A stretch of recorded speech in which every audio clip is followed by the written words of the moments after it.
샬롬 샬롬 샬롬 샬롬. 하나님 사랑합니다. 여러분 주 안에서 사랑합니다. 네, 우리 29장 7절과 13, 4절. 의인은 가난한 자의 사정을 알아주나 악인은 알아줄 지식이 없다고 말씀합니다. 가난한 자와 포악한 자가 섞여 살거니와 야곱께서 모두의 눈에 빛을 주셨어요. 네, 악한 자나 선한 자는 하나님께서는 가리지 않고 빛은 똑같이 동일하게 주시죠. 예, 왕이 가난한 자를 성실히 신원하며 그의 왕위가 영원히 견고하리라. 가난은 과연 어디서부터 시작되는 것일까? 사람들은 왜 가난하게 될까요? 가난의 원인은 또한 무엇일까? 잘 살다가 가난하게 되면 사람들은 왜 그럴까요? 네, 가난이 어떻게 이루어지는지 궁금증이 종종 생깁니다. 1961년 가난이 어디서부터 왔는지를 두고 역사적인 연구가 있었다고 합니다. 예, 오스카 루이스라는 인류학자가 연구한 내용인데 연구의 결과물로 나온 책이 바로 산체스의 아이들, The Children of Sanchez라고 해요. 2011년에 개정판 50주년이 나왔고 2013년에는 박현수 역으로 우리나라에 다시 출판이 되었다고 하네요. 이 책은 오스카 루이스와 루이스 부부가 멕시코 시티의 빈민가 베산다드 가시 그란데에서 살아가는 가족의 생일을 4년에 걸쳐서 살펴보고 인터뷰한 내용이라고 합니다. 책에서 오스카 루이스는 아주 역사적인 아주 중요한 이론을 펼칩니다. 바로 빈곤 문화라는 표현이었다고 합니다. 빈곤한 곳에서 살아가는 사람들을 연구해보니 빈곤할 수밖에 없는 문화가 있더라는 거죠. 책은 빈곤 문화의 속성을 여러 가지로 소개합니다. 먼저 빈곤하게 될 수밖에 없는 사람들의 태도를 보니 폭력이 항상 존재하더라는 거예요. 역사의식도 결여되어 있었고 미래에 대한 계획도 부족해서 어떻게 미래를 준비해야 할지 전혀 의식하지 못한 채 살아갔다고 합니다. 낮은 동기부여로 인해서 무엇을 하려는 의지도 거의 보이지 않고 취직은 했지만 낮은 직업 윤리의식 때문에 일을 제대로 수행하지 못하고 그만두는 악순환이 계속되더랍니다. 게다가 빈민가의 대다수 사람들은 약물에 중독되거나 알코올 중독자가 많았고 혼전의 동거를 하는 등 인생의 여정에 수없이 엉킨 상황들이 발생했다고 해요. 그 연구가 발표된 후에 많은 토론들이 있어왔고 오늘날에도 가난의 원인에 대한 토론은 진행되어 있는데 어떻게 생각하세요, 여러분들? 가난한 사람들에게는 그들만의 습관이 있어서 가난할 수밖에 없다는 입장을 가지신 분들도 상당히 많은 줄로 압니다. 다시 말해 가난이란 삶의 습관이 수없이 반복되면서 생긴 결과물이라는 거죠. 이것과는 조금 반대되는 연구가 한국에서 진행되었는데 연구의 결과물로 출판된 책이 사당동 더하기 25였다고 해요. 사당동 더하기 25. 이 책은 1986년 유니세프의 후원으로 진행된 재개발 예정 철거촌 주민들에 대한 사회학 연구로부터 시작됩니다. 약 2년 동안 연구를 진행하며 보고서를 냈지만 연구자는 해당 지역의 주민들을 계속 따라다니며 가난을 연구했다고 해요. 그리고 22년이 되는 해 사당동 더하기 22라는 다큐멘터리를 찍었고 다시 3년이 지나 소개해드린 사당동 더하기 25라는 책을 내었다고 해요. 25년에 냈나 봅니다. 33년이 지난 2020년에는 사당동 더하기 33이라는 다큐가 또 새롭게 만들어져서 발표가 됐는데 이 연구자는 조금 다른 입장을 취하더랍니다. 가난한 사람들의 문화나 습관 때문에 생겨난 것이 아니라 가난은 가난으로부터 탈출하고 노력하는 의지가 있음에도 불구하고 가난이라는 자체가 그들을 계속 묶고 있다라는 주장을 하고 있습니다. 묶어두고 있다라는 거죠. 즉 가난은 구조가 만들어낸 결과이고 가난한 사람들을 자본주의 사회의 구조적인 희생자였다는 내용입니다. 알코올 중독이나 낮은 동기부여와 같은 빈민들에게 나타나는 모습도 연구해보니 문화가 먼저가 아니라 가난한 상황을 견디다 못해 나타났다는 거예요. 조은이라는 이분은 가난한 사람들에게 나타나는 전형적인 혼전 임신 문화를 두고 원인이 아니라 결과다 이런 주장을 펼칩니다. 빈곤문화 연구가들이나 사회학자들은 가난한 사람들에게는 욕망을 제어할 만한 즉각적인 능력이 없어서 혼전 임신 문화가 생겨난다 이렇게 지적했답니다. 예, 그러나 그 연구를 통해 조언은 이 역시 가난이 만든 결과였음을 발견합니다. 아빠가 술을 먹고 와서는 잔소리하는 엄마를 때리자 아이가 결심을 합니다. 난 크면 술 안 마실 거야. 남편한테 잔소리 안 할 거야. 아이들 앞에서 부부싸움 안 할 거야. 그리고는 불행한 부모 곁을 떠나 자신만의 가정을 꾸리면 행복해질 거라고 믿었다고 그러죠. 그래서 동거를 시작하고 아이를 낳고 가정을 꾸리지만 삶의 환경이 좋지 않기 때문에 어렵게 살 수밖에 없더라는 겁니다. 그럼에도 성전하려고 끊임없이 노력하지만 불행은 반복되고 불행 속에서 결국 폭행을 행하는 자식으로부터 아버지의 모습을 보았다라는 거죠. 그때서야 부모가 힘들게 산 이유는 부모 자신의 문제가 아니라 삶의 조건이 너무 힘들었기 때문임을 깨닫습니다.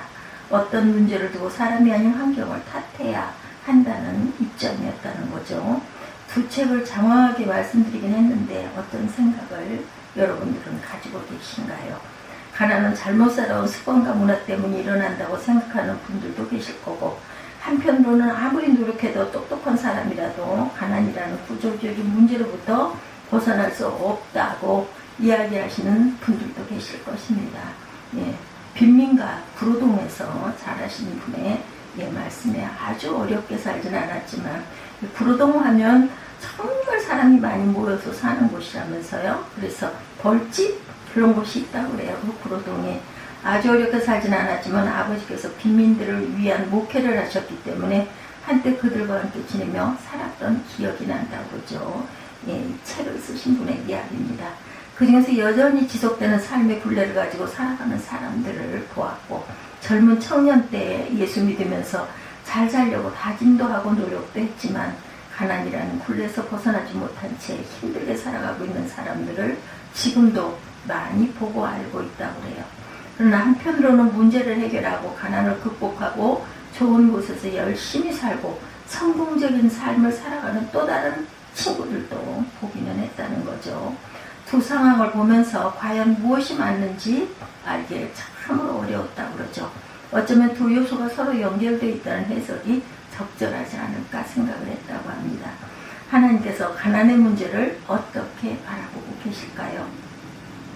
그렇다면 하나님께서는 가난을 어떻게 생각하고 계실까? 하나님은 왜 가난을 만드셨을까? 하나님의 뜻일까? 가난한 자들은 가난하게 살도록 계획하신 것일까? 하나님께서 아브라함을 부르시는 모습이죠. 내가 너로 큰 민족을 이루고 내게 복을 주어 내 이름을 창대하게 하리니 너는 복이 될지라. 창세기 10장 2절 말씀이죠. 분명하게 하나님께서는 아브라함에게 복을 말씀하셨어요. 그를 부자로 만들고 이 땅에서 창대케 하고 민족을 이끄는 사람으로 만들어 가시는 일이 하나님의 계획이었는데, 애굽에서 노예 생활하던 이스라엘을 끌어내실 때도 하나님은 아름답고 광대한 땅, 적과 꿀이 흐르는 땅으로 데려가겠다 이렇게 말씀합니다. 그들이 행복하게 사는 것이 하나님의 계획이었어요. 태초에 하나님께서 천지를 창조하신 이야기도 같은 맥락입니다. 하나님께서 자연을 만드시고 강들이 흘러가게 하시고 실과가 열리는 나무들을 세우시고 그곳에 아담을 두셨죠. 그리고 아담을 향하여 선악과만 제외한 모든 것은 먹도록 허락하셔서 완전한 자유를 주셨습니다. 심지어 하와를 만들어주시고 돕는 배필과 함께 살아가도록도 하셨어요. 이처럼 하나님께서 모든 일을 만드실 때부터 인간이 행복하고 안전하게 부족함 없는 상태에서 살기를 원하셨어요. 가난하지 않은 상태로 살아가기를 하나님께서는 원하시죠. 그렇다면 가난은 도대체 어디서 온 것일까? 창세기 이야기를 볼 때 가난은 아담과 하와가 죄를 짓고 에덴 동산에서 쫓겨나 척박한 땅에서 일하면서부터 출발이었다라고 보입니다. 어느 날 신명기 15장 말씀을 읽다가 가난이 온 이유가 무엇일까를 생각하며 나름대로 감동을 받은 적이 있었는데, 신명기 15장 4, 5절이에요. 내가 만일 내 하나님 야훼의 말씀만 듣고 내가 오늘 내게 내리는 그 명령을 다 지켜 행하면 내 하나님 야훼께서 내게 기업으로 주신 땅에서 내가 반드시 복을 받으리니 너희 중에 가난한 자가 없으리라 말씀하죠. 이 말씀 속에 가난하지 않는 방법이 나타나 있어요. 야훼의 말씀을 듣고 말씀을 준행하는 것. 그럴 때 주님은 가난이 없게 해주시겠다라고 약속하십니다. 하나님의 말씀이 제대로 듣고 행하는 사람이 있으면 그곳에 가난이 없으리라는 하나님의 선언. 그런데 15장 4, 5절 이후 11절에 가면 이런 말씀을 하세요. 땅에는 언제든지 가난한 자가 그치지 아니하겠으므로 내가 네게 명령하여 이르노니 너는 반드시 내 땅 안에 내 형제 중 빈곤한 자와 궁핍한 자에게 내 손을 펼치니라. 신명기 15장 11절입니다.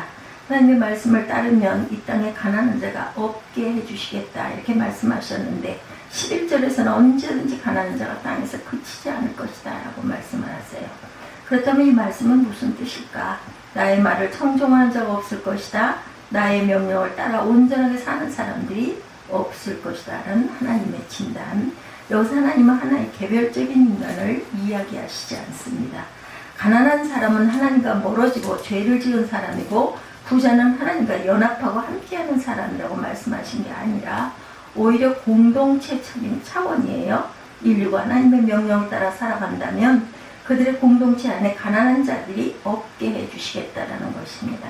다시 표현하자면 가난한 자가 있다는 의미는 한 사람의 잘못 때문이 아니라 공동체 전체의 죄악 때문이다라는 뜻입니다.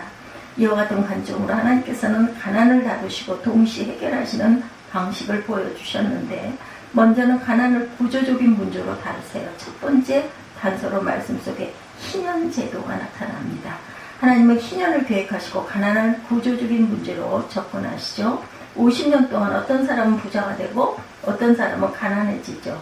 어떤 이는 빚쟁이가 되고 어떤 사람은 더 많은 재산을 가지게 됩니다. 그러나 50년이 지나면 모두 제자리로 돌아가라 명령하시죠. 본래 주어진 풍기수로 돌아가며 자신에게 호의를 베푼 사람들에게 나누어 주라는 법이에요.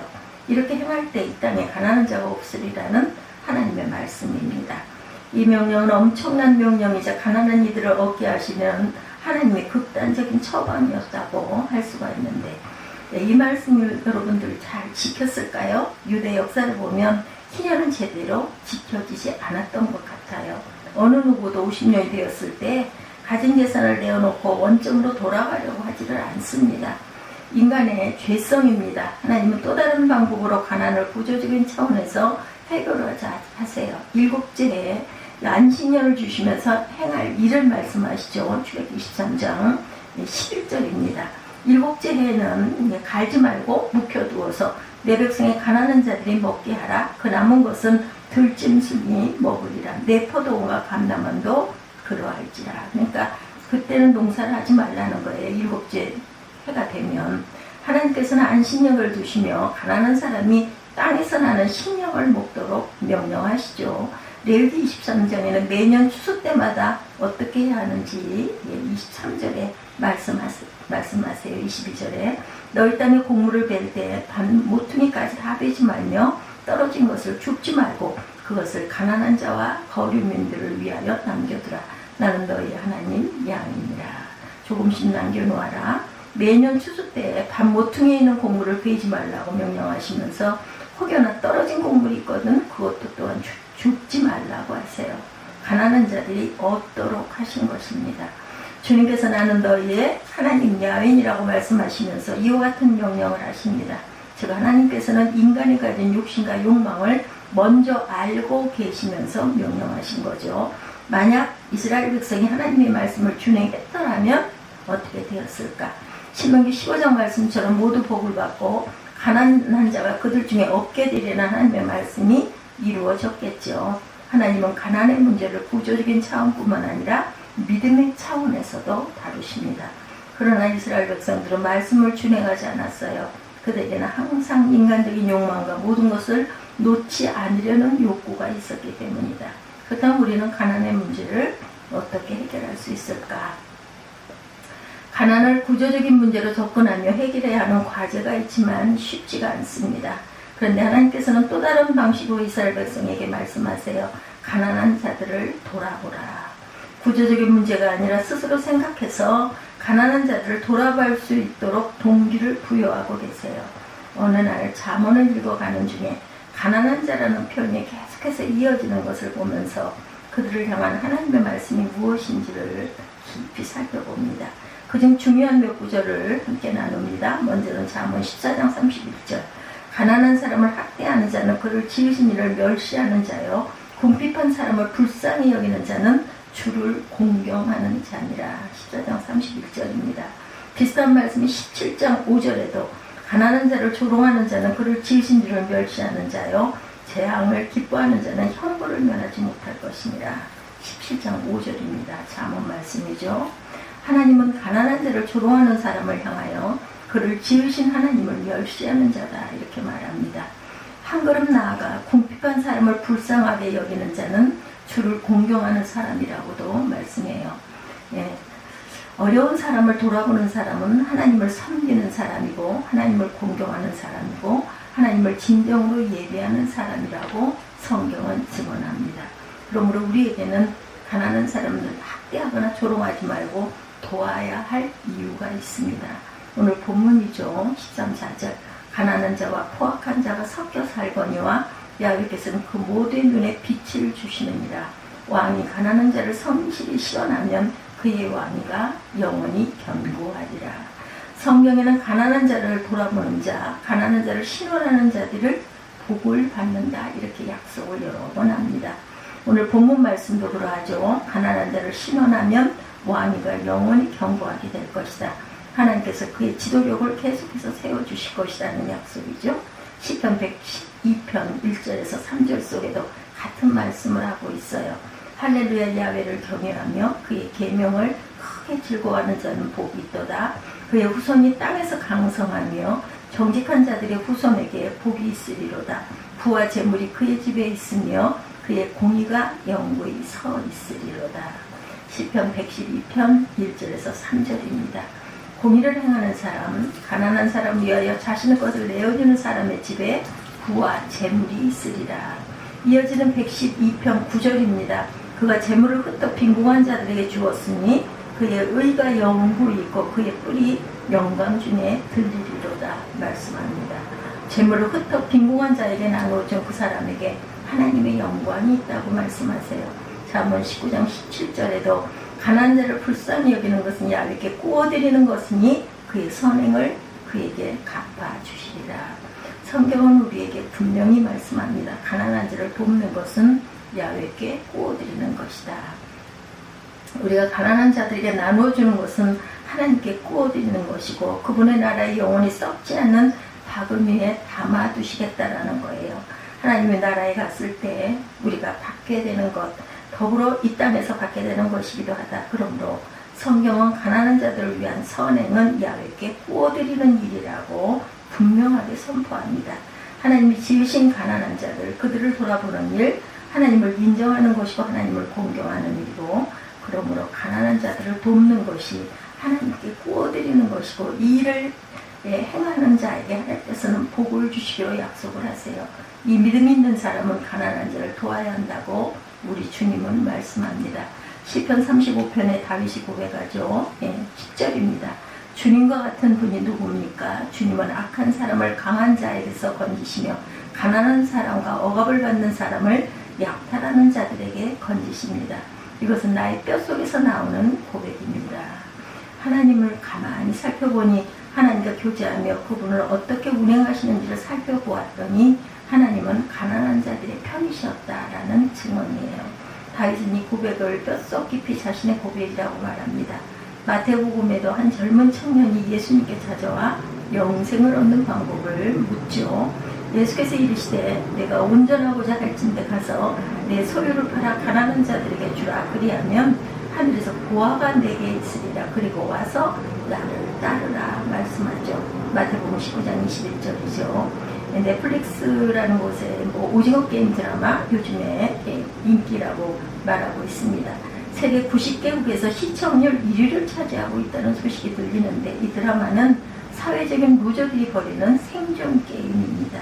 계급 투쟁 현실을 조명한 드라마라는데 10월 2일자 월드 스트리트 저널지는 오징어 게임의 성공 요인으로 코로나 팬데믹 이후 빈부 격차가 확대되었기 때문이라는 진단을 내린다고 그래요. 코로나19 이후 전 세계 사람들이 경제적인 어려움을 겪고 있기 때문에 인기를 얻고 있다라는 해석인데, 우리 주위에 가난한 사람들, 어려움에 처한 사람들이 많이 있습니다. 예, 우리는 그들을 돌아봄으로 하나님의 뜻을 이루며 복을 누릴 것이다. 그러나 부자가 되기 위해 가난한 자를 돌보는 것이 아니라 부족함이 없이 함께 살기 위해서 돌보고 간다. 그것도 하나님이 지으셨기 때문이고, 이러한 충실한 청지기를 하나님은 찾고 계시고 그들에게 더 큰 일을 맡기시고자 할 것이라는 것, 성경적으로 가난한 자들을 우리가 어떻게 도울 것이며 하나님의 뜻이 어디에 있는가, 이 부분을 함께 은혜를 나눴습니다. 오늘도 주변에 어렵고 연약한 사람들, 영적으로도 가난한 자들을 돌보시는 저와 여러분들이 되시기를 주님의 이름으로 축복합니다. 주기도문으로 예배를 마치도록 하겠습니다.